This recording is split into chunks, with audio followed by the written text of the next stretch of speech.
pimpinan yakni kepala sekolah yakni untuk mengambil keputusan yang berbasis nilai-nilai kebijakan, yaitu dengan mewawancarai dua kepala sekolah ya Pak. Terkait dengan mungkin pengambilan keputusan ini, mungkin ada beberapa pertanyaan yang ingin saya ajukan ke Bapak. Sebelumnya, ya sebelumnya mungkin bagaimana kabar Bapak hari ini? Alhamdulillah baik. Alhamdulillah ya Pak. Oke, baiklah Pak. Mungkin selama menjadi Bapak kepala sekolah di SDIT Fitri Bakti ini, adakah suatu masalah yang mungkin Bapak hadapi sebagai pemimpin ya Pak, di mana masalah itu menimbulkan dilema Pak dalam penyelesaiannya, ya yang mungkin benar dan benar ya Pak. Jadi Bapak dilema untuk mengambil keputusan. Jadi bagaimana sih cara Bapak menyelesaikan masalah tersebut? Terima kasih Bu Linda. Hari ini telah diberikan kepercayaan kepada saya untuk mengikuti kegiatan salah satu tugas dari CGP. Mudah-mudahan kegiatan CGP Kalinda bisa berjalan dari awal sampai akhir tanpa adanya kendala. Menyikapi hal yang tadi disampaikan oleh Bu Linda, apa saja sih kendala yang dihadapi? Kalau kita berbicara masalah kendala itu mungkin sifatnya kompleks ya Bu ya. Kalau kita bicara masalah kendala dalam hal besar atau hal global, apa sih yang dapat kita lakukan? Yang pertama adalah kita lihat dulu apa titik permasalahan, problem yang ada dan yang kita lihat saat itu. Kemudian setelah kita melihat titik problem masalah tersebut, kita coba cari solusi. Contoh, apabila problem itu terjadi dalam ruang lingkup siswa, maka yang harus pertama kali kita lakukan adalah memanggil siswa tersebut beserta guru yang bersangkutan. Kemudian apa masalahnya? Nah, dari masalah itu kita bakal tahu apa problem yang terjadi, karena tidak ada adanya sebab, maka akan ada solusi tersebut. Nah, itu dalam contoh hal kecil kita ambil siswa tadi. Kemudian bagaimana dengan problem dalam hal besar? Contoh adanya komplain dari orang tua. Nah, itu kita masuk ke dalam konteks yang sifatnya luas ya Bu ya, karena akan melibatkan banyak orang. Nah, konsep yang pertama saya ambil adalah dengan cara mengumpulkan beberapa orang tua yang menyampaikan kritik dan sarannya yang akan kita terima sebagai masukan di awal. Kemudian setelah kita menerima soal masukan dari awal, kita coba untuk berbicara secara baik-baik, kita coba berbicara secara nyaman, dan nanti di ujung itu akan kita bicarakan win-win solutionnya seperti apa. Apakah itu akan menjadi masukan untuk kami terkait dengan masalah-masalah yang ada secara kompleks tadi. Itu mungkin Bu Linda terkait masalah. Iya Pak, mungkin tadi Bapak menyampaikan dengan cara mungkin mengidentifikasi dulu ya Pak problem tersebut ya Pak. Nah, mungkin selama ini bagaimana sih dengan cara tadi Bapak sudah mengidentifikasi titik problemnya itu. Nah, untuk mengambil keputusan ini terutama kan kasusnya misalkan tadi kata Bapak antara murid dan orang tua ya Pak ya. Itu pasti dilema ya Pak. Mana sama-sama benar mungkin ya Pak untuk mengandung nilai-nilai kebajikan tadi. Nah, langkah dan langkah tadi prosedur Bapak kan yang Bapak ambil itu ada beberapa ya Pak. Mungkin yang paling Bapak anggap efektif deh untuk pengambilan kasus tersebut itu dilema yang hal-hal seperti apa Pak? Oke, secara efektif ya Bu ya. Oke, baik, untuk problem kasus yang secara efektif kita ambil itu adalah tadi yang saya katakan adalah dengan cara memanggil orang tersebut, orang tua tersebut, dan kita membicarakan secara baik-baik, secara kekeluargaan, agar hal tersebut, konflik tersebut bisa diselesaikan secara baik-baik. Artinya jangan sampai satu buah permasalahan akan menyebar ke yang lain-lainnya. Makanya kita ambil titik permasalahan tersebut dengan cara memanggil orang tersebut itu dapat diselesaikan secara baik seperti itu. Tadi mungkin kan hal merupakan tantangan ya Pak, tantangan Bapak dan untuk mengambil keputusan kasus tersebut ya, karena dilema etika ya Pak ya. Nah, apakah Bapak memiliki sebuah tatkala nih jadwal tertentu deh dalam sebuah penyelesaian masalah tadi yang dilema etika tadi, apakah Bapak harus langsung menyelesaikan di tempat atau Bapak membuat jadwal gitu untuk menyelesaikannya pakai prosedur misalnya Pak gitu? Oke, baik. Terkait dengan jadwal untuk pemanggilan orang tua, biasanya kita melihat seberapa besar masalah itu ya Bu ya, karena tidak mungkin hal kecil kita langsung panggil orang tuanya, tapi bagaimana caranya mulai dari fase-fase tertentu, dalam artian tadi anak cuma nakal di kelas, artinya tidak perlulah kita memanggil orang tua selagi guru masih bisa menyelesaikan problem tersebut, artinya kita dapat menyelesaikan di hari itu juga untuk masalah tersebut diselesaikan. Lain halnya dengan masalah contoh anak berantem, bertengkar dengan temannya, artinya itu ada dua orang yang berkaitan, karena belum tentu kita selesaikan secara baik-baik di sekolah dengan cara guru. Nah, belum tentu orang tua anak tersebut masih bisa menerima. Artinya kita melihat seberapa besar fase dalam apa tadi itu problemnya. Apabila problem tersebut dalam tanda kutip itu besar dan perlu pemanggilan orang tua, maka perlu kita jadwalkan untuk pemanggilan kedua orang tua tersebut. Jadi tahapannya kita melihat fasenya dulu Bu.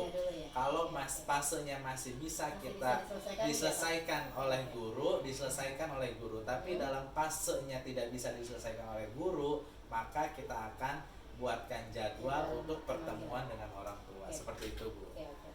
Ya, tadi kan aku udah katakan ya, melihat fasenya dulu ya Pak untuk situasi ini. Nah, adakah mungkin faktor-faktor yang selama ini mempermudah atau membantu Bapak dalam mengambil keputusan dalam kasus dilema etika ini Pak? Oke, baik. Ketika kita berbicara faktor, saya sebagai manajerial itu tidak bekerja sendiri Bu. Artinya di bawah saya sebagai kepala sekolah itu masih ada wakil, kemudian bendahara, bahkan guru-guru yang ikut serta dalam menyukseskan atau menyelenggarakan pendidikan tersebut. Nah, terkait dengan faktor apa saja sih yang dapat kita laksanakan, dapat kita selesaikan, kalau pribadi saya yang sudah berjalan, biasanya jika memang ada hal-hal tersebut, saya akan memanggil dari wakil terlebih dahulu Bu, bidang kurikulum. Kemudian nanti setelah itu kita berbicara dengan Korlas, kemudian kita bicarakan secara baik-baik solusinya seperti apa, apakah ini harus kita selesaikan secara bersama-sama atau kita selesaikan secara individu saja, seperti itu. Oke Pak. Nah, mungkin dari semua hal yang sudah Bapak sampaikan tadi ya Pak, pembelajaran apa sih yang dapat Bapak mungkin petik dari pengalaman Bapak dalam pengambilan keputusan yang dilema etika ini Pak? Berarti untuk pengambilan keputusan Bu ya, dilemanya itu. Nah, baik, kalau kita berbicara dilema, saya juga agak-agak bingungnya seperti ini Bu.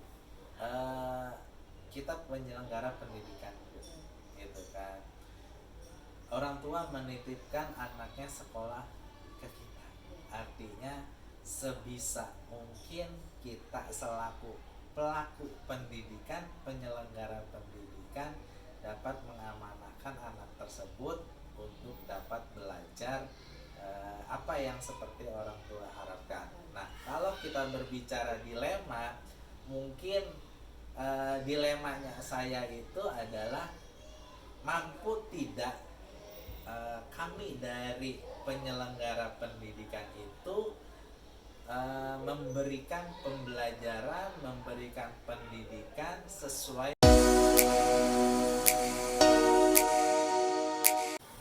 Assalamualaikum warahmatullahi wabarakatuh. Selamat pagi Pak.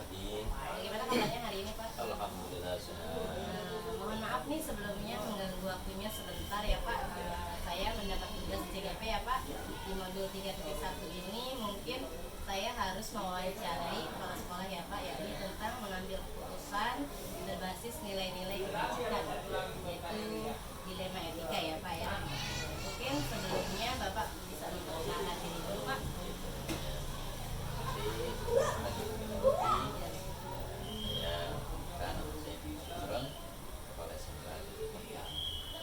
Oke Pak, mungkin selama Bapak menjabat jadi kepala sekolah SMK Tirtopati ini, adakah satu masalah nih Pak yang Bapak hadapi ya Pak untuk menghadapi ini ya Pak, di mana masalah tersebut menimbulkan dilema untuk menyelesaikannya Pak? Ada, memang jadi pada dasarnya memang kita setiap sekolah organisasi pasti bermasalah. Memang belakangan ini ada yang masalah yang agak unik dikit, yaitu kasus tentang ya jasa siswa yang ingin diambil, tapi dia tidak mau mengetahui tentang Kewajibannya. Nah, lantas keputusan Bapak ini bagaimana? Apa yang Bapak ambil? ya kita selesaikan dengan baik gitu kan ya. Tetap kita akan kasih jasa, tapi juga kita harus dimengerti juga ada yang harus diselesaikan. Nah, mungkin dari apa yang Bapak sampaikan sudah bagus ya tadi, menyelesaikannya secara baik-baik ya Pak. Nah, mungkin jadi bagaimana sih Bapak menjalankan untuk pengambilan keputusan ini Pak, terutama untuk kasus yang tadi Bapak ceritakan ya Pak tentang pengambilan ijazah, mungkin dengan syarat harus kewajibannya dilaksanakan. Nah, itu antara kan benar dan benar itu kan hak dia ya Pak ibaratnya. Tapi kita juga kan punya ibaratnya tata tertib juga gitu ya Pak. Nah, jadi bagaimana sih Bapak menjalankan pengambilan keputusan itu? Ya memang keputusan semua kan tergantung kepala sekolah, tapi di sini kan kami dibantu dengan beberapa mobil ya, kita tidak masing-masing, tetap kita akan berkoordinasi dulu dengan wakil presiden ya, dengan timbalan khusus ya, untuk mengambil tindakan tersebut tidak dapat kita ambil.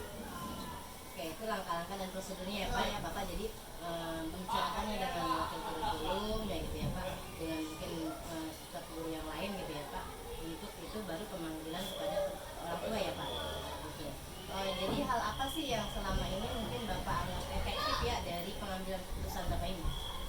Ya memang efektif dalam mengambil keputusan, memang ya kita panggil ya dalam supaya tidak ada terjadi miskomunikasi, masalah terjadi miskomunikasi tadi. Kalau Tidak ada melebar kemana-mana ya iya, Pak. Jadi langsung ke intinya. ada intinya dipanggil, Kemudian terus hal apa sih yang selama ini mungkin menjadi tantangan Bapak dalam pengambilan keputusan dilema etika ini Pak?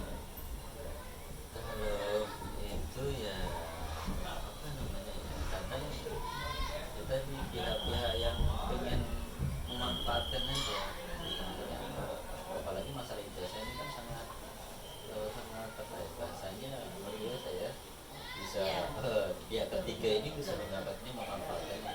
Kalau ada celah sedikit aja Pak ya. Waduh, iya Pak ya. Betul. Nah, apakah Bapak memiliki sebuah jadwal nih atau maksudnya jadwal tempatkan untuk menyelesaikan sebuah masalah dilema ini Pak?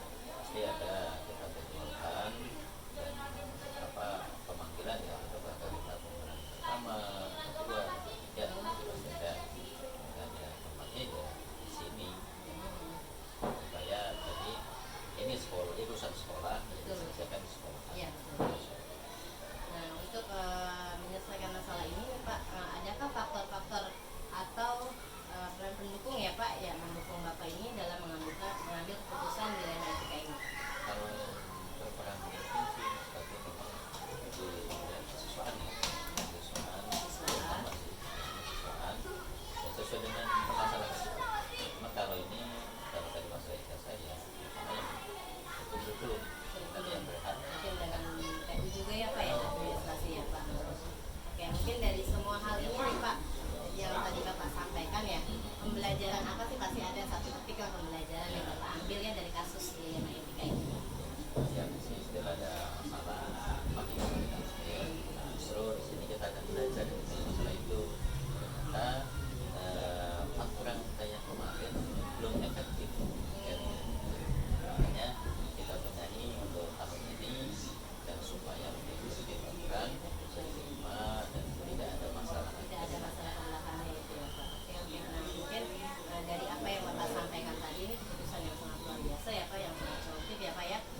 pembelajaran juga buat saya Pak ya, untuk menambah pengetahuan saya dalam pengambilan keputusan yang khususnya yaitu berbasis nilai-nilai kebajikan di dalam IPK ini.